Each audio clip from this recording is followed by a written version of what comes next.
Hello everyone, मैं हूं advocate Rahul Mishra. आपका इस चैनल पर स्वागत है।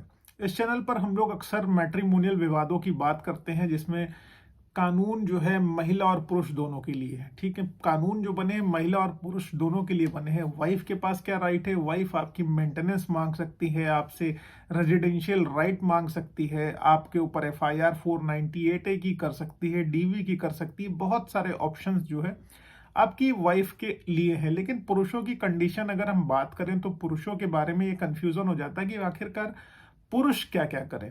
तो बेसिकली देखिए, हर केस की जो होती है प्रकृति अलग अलग तरीके की होती है। लेकिन आज कुछ सेट ऑफ जो है मैं रेगुलेशंस, रूल्स, कानून आपको बताऊंगा जो पुरुष इस्तेमाल कर सकते हैं। ठीक है, मैं वीडियो में आगे बढ़ूं उससे पहले मेरी आप लोगों से रिक्वेस्ट है कि अगर आप लोग चैनल पर नए हैं या पहली बार आ रहे हैं, अभी तक आप लोगों ने इसे सब्सक्राइब नहीं किया तो प्लीज सब्सक्राइब करिएगा। साथ ही साथ मेरी एक हम्बल रिक्वेस्ट आप लोगों से और है, अगर आप मुझसे पर्सनली मिलना चाहते हैं, किसी मुद्दे पर मेरा लीगल ओपिनियन चाहते हैं, मुझसे बात करना चाहते हैं, तो अपनी अपॉइंटमेंट फिक्स कराकर मुझसे बात कर सकते हैं। मेरा नंबर आपको डिस्क्रिप्शन में मिल जाएगा। उम्मीद है कि आप लोग डायरेक्ट कॉल नहीं करेंगे बिना अपॉइंटमेंट शेड्यूल कराए, क्योंकि बिना अपॉइंटमेंट के बिल्कुल भी कॉल अटेंड नहीं कर पाएंगे। आगे हम लोग बढ़ते हैं। देखिए, वाइफ के लिए मैंने बताया बहुत सारे ऑप्शन है, लेकिन पुरुषों के लिए डायरेक्ट प्रोविजन नहीं है। हमारे लॉ में पुरुषों के लिए डायरेक्ट प्रोविजन नहीं है। महिलाओं के लिए डायरेक्ट प्रोविजंस बताए गए हैं कि महिलाएं आखिरकार कौन कौन से केस अपने हस्बैंड के अगेंस्ट, अपने ससुराल वालों के अगेंस्ट, या जो भी उनके साथ गलत किसी भी मैटर में कर रहा है तो उसके अगेंस्ट जो है वो कर सकती हैं। ये सारे के सारे प्रोविजंस महिलाओं के लिए बताए गए हैं। अब आखिरकार हस्बैंड के राइट क्या है, हस्बैंड क्या करे?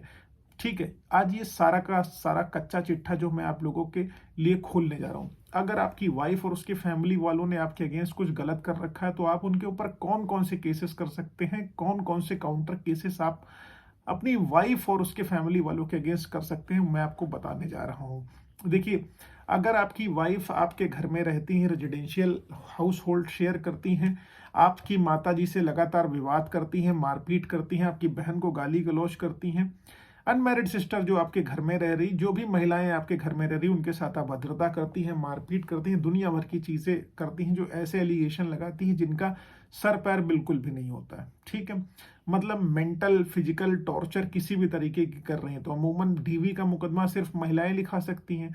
तो जनरली लोग सोचते हैं कि डीवी का मुकदमा सिर्फ बहू लिखा सकती है, लेकिन मैं आपको बता दूं डीवी का मुकदमा जो है सिर्फ बहू नहीं, सास भी लिखा सकती है, ननद भी लिखा सकती है। तो आपकी बहन और आपकी माता जी के साथ अगर आपकी पत्नी जो है अत्याचार कर रही, मेंटल फिजिकल क्रूएलिटी कर रही, तो आप उसके अगेंस्ट डीवी में मुकदमा लिखा सकते हैं, डोमेस्टिक वायलेंस का मुकदमा लिखा सकते हैं।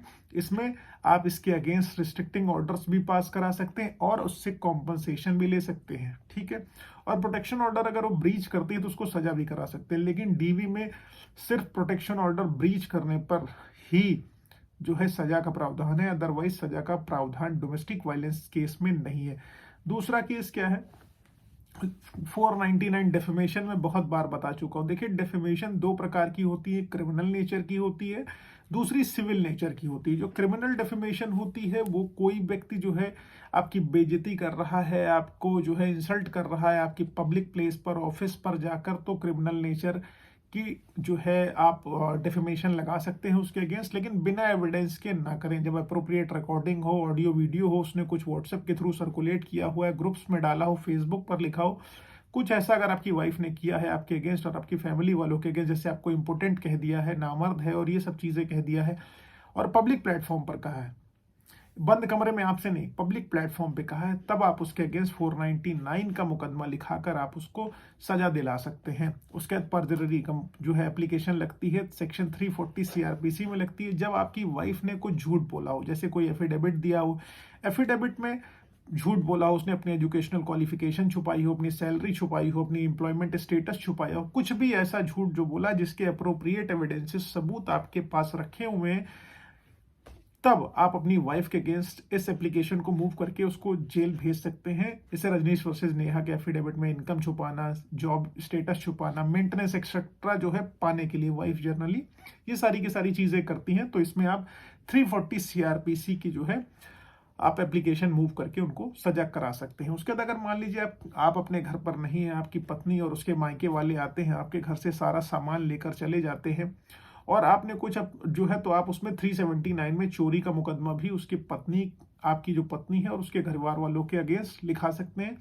अब जैसे जर्नली हमने देखा है कि वाइफ्स क्या करती हैं कि 406 का मुकदमा यानी क्रिमिनल ब्रीच ऑफ ट्रस्ट का लिखाती है कि मेरा स्त्री धन रख लिया गया है। वैसे हस्बैंड ने भी अगर मान लीजिए उसको कोई गोल्ड ज्वेलरी कुछ दे रखा है या इंपॉर्टेंट पेपर कैश दे रखा है कि आप इसको प्रिजर्व करिए, रखिए और मुझे जरूरत पड़ने पर दे दीजिएगा, इस कंडीशन में वाइफ क्या करती है, जब मायके जाने लगती है सारा का सारा सामान साफ करके निकल जाती हैं।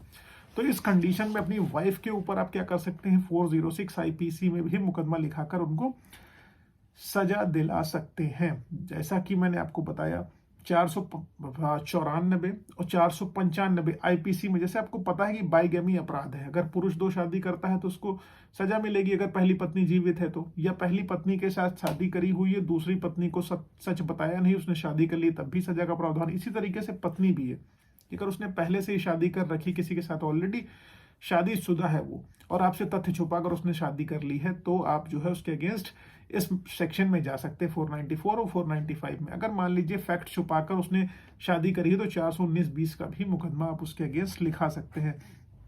अब मान लीजिए अपने वाइफ के फैमिली वालों को कभी उनको फाइनेंशियली मदद कर दिया कि जरूरत है पैसे दे देता हूं, अब वाइफ के घर वाले पैसे लौटा नहीं रहे आपको, तो उसके अगेंस्ट आप रिकवरी सूट भी दाखिल कर सकते हैं। ठीक है, तो रिकवरी सूट जब आप दाखिल कर देंगे तो उनके भी लेने देने पड़ जाएंगे, लेकिन इसका रिकॉर्ड आपके पास अवेलेबल होना चाहिए। बिना अवेलेबिलिटी ऑफ रिकॉर्ड के आप रिकवरी सूट कतई ना दाखिल करिए। अब आप मान लीजिए पत्नी मारपीट गाली गलौज पर उतर आई है गाली गलौज कर रही है, तो 323, 324, 325, 504, 506 में आप उसके ऊपर मुकदमा लिखा सकते हैं। इस पर एक डिटेल्ड वीडियो है, आप वो देख सकते हैं। उसके बाद हाँ, वाइफ को लाना चाहते हो तो आप सेक्शन 9 डालो, सेक्शन 9 डिग्री आपके फेवर में हो जाए तो आप जो है, अगर उस सेक्शन 9 की डिग्री के बाद भी नहीं आ रहे तो आप डायरेक्ट डाइवोर्स डाल सकते हो। उम्मीद है आपको ये जानकारी समझ में आई है, पसंद आई है। अगर ये जानकारी आपको समझ आई और वीडियो इंटरेस्टिंग और जानकारी पूर्ण लगा है तो डेफिनेटली आप चैनल लाइक शेयर सब्सक्राइब करिएगा। और फेसबुक, इंस्टाग्राम, ट्विटर पर अभी तक आप लोगों ने मुझे फॉलो नहीं किया तो प्लीज वहां पर भी फॉलो करिएगा। Thank you so much. जय हिंद।